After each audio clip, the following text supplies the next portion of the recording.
Masjidun Nabaviy 1445 yilda qanchalik o'zgargan? İlk bor maydoni 1050 kvadrat metrga teng 1700 kishini sig'dira olgan. Bunga juda oddiy xom ashyolar ishlatilgan. Tosh, loy va xurmo shoxlaridan foydalanilgan. İlk bor masjid 3 qismdan iborat bo'lgan.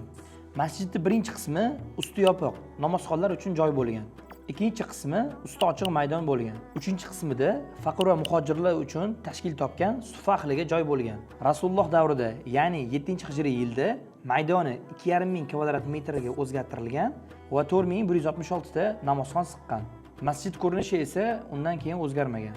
Undan keyin u maydonni o'zgartirgan insonlar Umar ibn Xattob, Usmon ibn Affon, Mamlukiylar, Abbosiylar va Umoyiylar va undan so'ng Saudiya qirolligi tomonidan o'zgartirilgan maydoni 333.500 kvadrat metr va 1,5 million aholini sig'dira oladi. Saudiya va Madina haqida ko'proq ma'lumotga ega bo'lish uchun obuna bo'lib qo'ying.